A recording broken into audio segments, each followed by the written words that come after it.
We want privacy! South Park just did it again, and this time, Meghan Markle couldn't stay quiet. After the latest episode brutally roasted her and Prince Harry, Meghan has reportedly dropped a statement that's shaking things up all over Hollywood and the palace alike. Pops, I have to start auditioning again. You were on the very famous show Suits. More popular in the States than even Friends, you told us. Yeah. In the episode, South Park goes full savage mode from Meghan's infamous "we want privacy" chants to her viral twerking moment that broke the internet for all the wrong reasons. And poor Harry, he's portrayed as the clueless sidekick who just can't catch a break. It's bold, it's brutal, and it's the kind of satire that makes you wonder, did South Park actually go too far this time? Or did they just say what everyone's been secretly thinking? Kyle, we just kind of don't care about some dumb prince and his stupid... Now, Meghan's reaction is what everyone's talking about. Is she furious, laughing it off, or planning a full-on media clapback? Because if history's taught us anything, it's that Meghan Markle doesn't take shade lightly.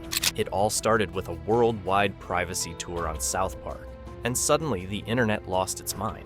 South Park dropped a savage episode that turned the Sussex story into a full-on circus, and not in a nice way.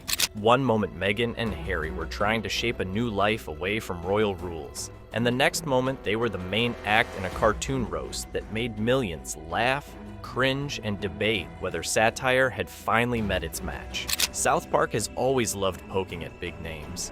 They never spare anyone, but when the show pointed its finger at Meghan and Harry, it felt like the show was doing what it does best, taking a messy public moment and holding it up to the light until the cracks show. Sick of hearing about them, but I can't get away from them! They're everywhere! In my face! The episode hit at a time when Meghan was already in the news for lots of different reasons.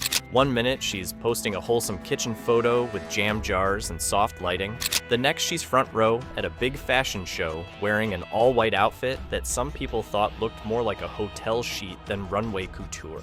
The switch from homemade jam to high fashion is exactly the kind of thing South Park loves to lampoon. It's the sort of mixed message that begs for a punchline, preach privacy while posing for glossy photos, talk about protecting kids while showing up for brands that once caused waves. And of course, the internet noticed fast. People started making jokes, memes, and confused videos asking, wait, which version of her is real today? That confusion is fertile ground for satire, and South Park wasted no time. So I went online to see what was new with Uncle Harry and Auntie Meghan, and I couldn't find a thing. I would have thought she'd have at least popped up in a tampon. Then there was the Paris story that really lit the match. After the Balenciaga show, Meghan posted that moody car clip. Legs up, city lights, a soft soundtrack. On its face, it was just another celebrity moment. But some users noticed something more. The car seemed to be driving a route tied to a painful moment in Harry's life. That detail made people angry. Some said it was a thoughtless move. Others said it was deliberate. Either way, it was the kind of headline that makes late-night writers and cartoonists salivate. South Park turned it into a moment of pure irony. Here's a person who talks about trauma and privacy, yet posts a glamorous clip on a route connected to a family tragedy. The show used that tension to ask a sharper question. How much of what we see is real, and how much is performance? One big target in all this was the Balenciaga connection. Back in 2022, that brand had a huge scandal over a campaign that many people found disturbing. Big names criticized it, social media erupted, and the brand took a serious hit. So for Meghan to sit front row at Balenciaga later on felt, at best, tone-deaf to many viewers. At worst, it looked like a calculated move to get noticed in the fashion world. People pointed out the awkwardness. A brand once dragged through controversy, and a public figure who talks about protecting kids. The mismatch was obvious, and South Park leaned into that with delicious cruelty, showing how contradictions stack up until they look ridiculous. All Canadians are finding it hard to go on. All Canadians, that is, except for our first guest, the Prince and his wife. We want privacy! Meghan's own business attempts also got a look. Her lifestyle brand, the Jam and Candles Project, didn't explode into a Martha Stewart empire. It fizzled for lots of reasons. Timing, execution, the public eye, but to viewers it looked like an experiment that didn't take. That's a theme. trying on different public personas and seeing which one sticks. One day, you're the calm, grounded mom with a jar of preserves. The next day, you're a sleek figure in a neutral suit, aiming for Vogue pages. South Park loves that flip-flop energy. The show asks, "Who are you trying to be?" and then answers it with jokes. The answer is usually a messy mix of image work, script writers, and PR strategies. And that's what makes satire sting. It isn't just pointing fingers at a single moment. It's showing how patterns repeat. South Park has aimed at these two before. The show's writers have a history of calling out public figures who try to control their story while staying in the headlines. They've made jokes about royal lives, celebrity PR plays, and the weirdness of modern fame. With Meghan and Harry, the writers found a long list of material.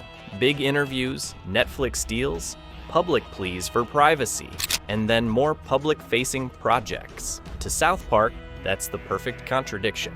A public plea to be left alone that happens right after a global interview or a book release. Cartman, Stan, Kyle, they thrive on that kind of hypocrisy. The show turns the contradiction into a carnival mirror, and the reflection is often more blunt than kind. Me, friend of the housewives for next season. Oh shit! They Vicky Gunvalsoned you! How do you even know who... I need a drink. When South Park's episode actually aired, the parody jumped off the screen. The show dramatized a documentary idea gone wrong, turned up the absurdity with over-the-top stunts, and then pushed it further with a delivery room scene that echoed the real video people had been mocking online. In the cartoon, the delivery room becomes a stage. The moment meant to be private turns public, and the line between sincerity and spectacle disappears. A fake bump slips, props fall, fireworks go off. All of it staged and ridiculous. That's classic South Park. Take a real-life spectacle, add a touch of the absurd, and hold a mirror up so the audience can't look away. The scene's point wasn't just to humiliate, it was to make people ask whether public moments that claim to prove something are actually proving anything at all. To do whatever I need to do in order to be with you, Meghan.